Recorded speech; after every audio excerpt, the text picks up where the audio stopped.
Welcome to the channel Acharji Diksha Forum, powered and sponsored by Mahaviri Saraswati Vidya Mandir, Barhan Gopal, Siwan.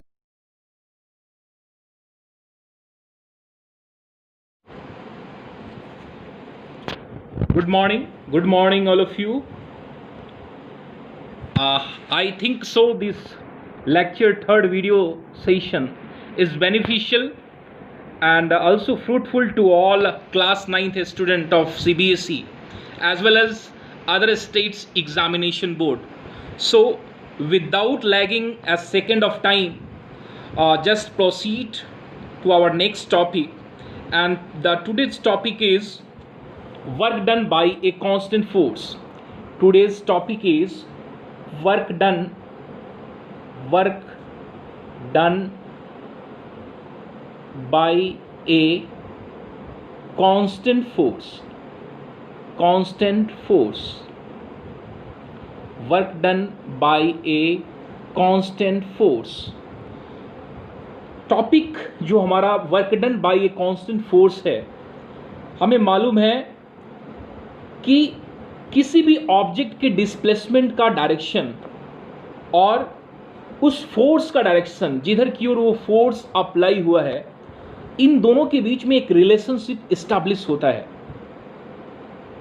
और ये relationship तीन conditions में establish होते हैं। तीन कंडीशंस में, तीन शर्तों में ये स्थापित होता है। तो इसे हमें समझना है। जो हमारा फर्स्ट कंडीशन है वो ये है डिस्प्लेसमेंट। फर्स्ट कंडीशन को ज़रा हम समझेंगे और यहाँ हम फर्स्ट कंडीशंस को समझते हैं।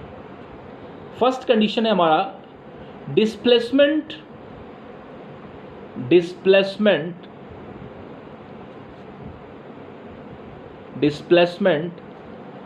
along the force। Displacement along the force, ये फर्स्ट कंडीशन है। जो हमारा सेकंड कंडीशन है वो है डिस्प्लेसमेंट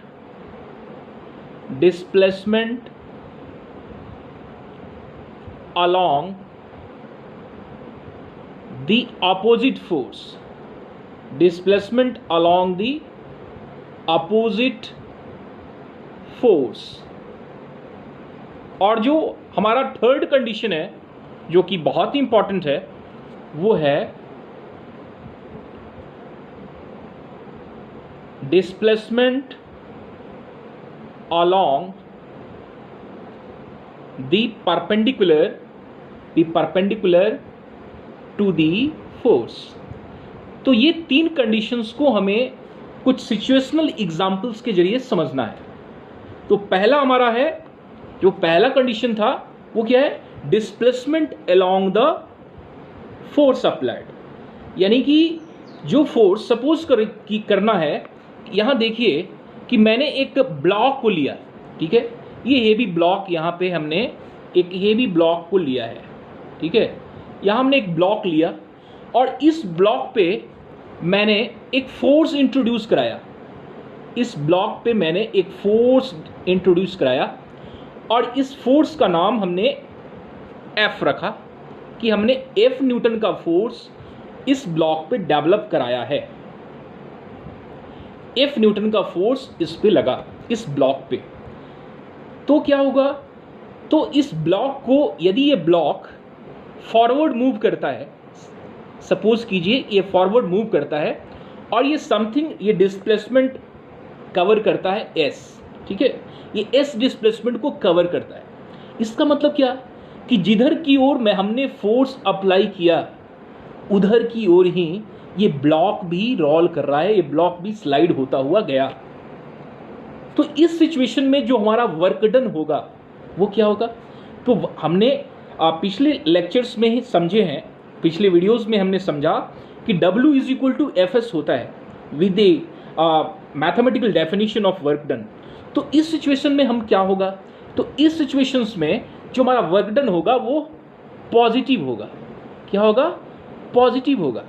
यानी कि हमारा फॉर्मूला बनेगा F into S, W is equal to F into S. यहाँ पे हमारा पॉजिटिव होगा। क्यों? क्योंकि जिधर की ये जो ब्लॉक है हमारा, इस ब्लॉक पे हमने जब फोर्स इंट्रोड्यूस किया तो ये उसी डायरेक्शन में डिस्प्लेस हो रहा है जिस डायरेक्शन में हमने इस फोर्स को अप्लाई किया, और उसी डायरेक्शन की अलोंग ये ब्लॉक भी मूव कर रहा है ना, ये ब्लॉक उधर की ओर स्लाइड कर रहा है। तो ये हमारा फर्स्ट सिचुएशन हो गया। अब हम सेकंड सिचुएशन को लेते हैं। सेकंड सिचुएशन को हमें ध्यान देना है। तो यहाँ पे हमें सेकंड सिचुएशन लेते हैं, और हमारा जो सेकंड सिचुएशन है उसको देखिए। सेकंड सिचुएशन क्या था? Displacement along the opposite force, यानी कि हम जिस डायरेक्शन की ओर फोर्स लगाएंगे उधर की ओर वो डिस्प्लेस नहीं होगा, उसके अपोजिट साइड में होगा। तो ये जो हमारा सिचुएशन है ये सेकंड सिचुएशन में आता है। Displacement opposite the force. यहाँ पे फोर्स हम लगाएंगे, लेकिन ये फोर्स के कारण वो डिस्प्लेस जिस डायरेक्शन में हमारा फोर्स होगा उसके अपोजिट में ये ब्लॉक स्लाइड करेगा। इसका सबसे बेस्ट एग्जांपल मैं बताऊं तो फ्रिक्शनल फोर्स है। क्या है? फ्रिक्शनल फोर्स है, घर्षण बल है, फ्रिक्शनल फोर्स। सपोज करते हैं कि मैं एक सरफेस पे मूव कर रहा हूं। यहां जरा देखिए, सपोज करते हैं कि एक सरफेस यहां दिया है और इस सरफेस पे हम मूव करना चाहते हैं। ये है, ये लड़का ये मूव करना चाहता है इस सरफेस पे, और ये जो आगे की ओर अपना पैर बढ़ाता है आगे की ओर इस सरफेस पे, और इस सरफेस पे जो फॉरवर्ड मूव करता है, उस स्थिति में इसके पैर और इस सरफेस के बीच में एक कांटेक्ट फोर्स होता है जिसे हम स्पर्श बल कहते हैं। तो जब ये आगे की ओर मूव करेगा तो इस बॉय को बैलेंस रखने के लिए इसके अपोजिट में एक फोर्स लगता है जिसे हम लोग फ्रिक्शनल फोर्स कहते हैं। क्या कहते हैं? फ्रिक्शनल फोर्स कहते हैं, है ना, फ्रिक्शनल फोर्स कहते हैं। अब जरा बताइए कि इस बॉय के द्वारा, इस लड़के के द्वारा फॉरवर्ड मस्कुलर फोर्स लगता है, लेकिन यहां पे क्या लग रहा है? ये आगे की ओर मूव करता है, डिस्प्लेस तो आगे की ओर हो रहा है, लेकिन फ्रिक्शनल फोर्स इसके बैकवर्ड लग रहा है। यानी कि इस ढंग का जो कंडीशन होगा वो हमारा सेकंड कंडीशंस में आता है। ठीक है, क्लियर है? ये हमारा सेकंड कंडीशन है, दूसरा शर्त है। अब हम चलते हैं तीसरे शर्त पे। अब हमारा जो तीसरा शर्त है वो क्या है? तीसरा जो थर्ड कंडीशन है वो क्या है? Displacement along the perpendicular of the force. Displacement along the perpendicular to the force. अब इसे समझेंगे। इसे आप कैसे समझ सकते हैं? इसे जरा समझिए। यहां पे हमने क्या किया कि एक प्लेटफॉर्म है, एक रेलवे स्टेशन है, और वहां पे एक कुली एक बहुत भारी बैग को, एक बहुत भारी लगेज को उठाया है। यहां पे हम देखते हैं। ठीक है, यहां पे हम इसे समझते हैं। कैसे समझेंगे जरा देखिए। यहां पे एक प्लेटफॉर्म है और इस प्लेटफॉर्म पे एक कुली है।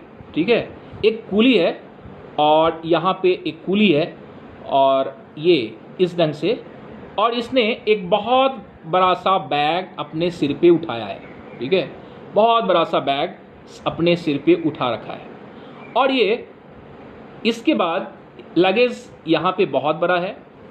ठीक है, यहाँ पे बहुत बड़ा इसके पास एक लगेज है, और यहाँ पे अपने सिर पे इसने लोड को रखा है। तो यहाँ पे फोर्स वो कहाँ लग रहा है? तो अपवर्ड यहाँ पे फोर्स लगता है। ठीक है, अपवर्ड यहाँ फोर्स लग रहा है इस स्थिति में, लेकिन ये हॉरिजॉन्टली मूव कर रहा है। यहाँ पे हॉरिजॉन्टली मूव कर रहा है। अब ये जो हॉरिजॉन्टली मूव कर रहा है, इस स्थिति में क्या होगा?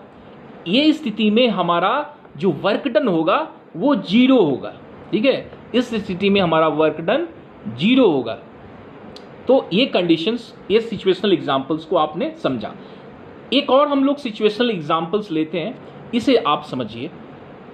इसी थर्ड कंडीशंस में ही एक नया सिचुएशनल एग्जांपल है और इसे आपको समझना है। तो इसे हम लोग देखेंगे।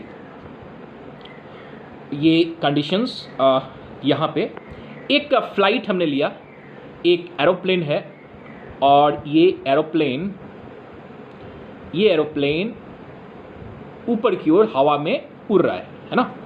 अब क्या है, ऊपर की ओर उड़ने के बाद due to the gravity of the earth और due to the gravitational pull act by the earth, ये जो प्लेन है हमारा, ये एरोप्लेन है, ये तो हॉरिजॉन्टली मूव कर रहा है, ये हॉरिजॉन्टली मूव कर रहा है, लेकिन due to the gravitational force ये क्या होगा, यहाँ पे इस ग्रेविटेशन के कारण, अर्थ के ग्रेविटेशन के कारण ये नीचे की ओर एक फोर्स लग जाता है ना, नीचे की ओर फोर्स लगता है। तो इसका मतलब क्या है, इसका मतलब साइंटिफिक जो हमारा कॉन्सेप्शन है, इसका मतलब है कि W इज इक्वल टू 0 हो जाएगा, यानी कि यहाँ पे हमारा वर्क डन कुछ नहीं हुआ, कुछ वर्क डन हमने नहीं किया, कोई वर्क डन नहीं किया। ठीक है, तो ये 3 कंडीशंस हमने आज की क्लास में समझा इस लेक्चर 3 में। नेक्स्ट टाइम फिर हम लोग मिलते हैं अगले वीडियो के साथ। तब तक के लिए आप सभी को बहुत बहुत धन्यवाद।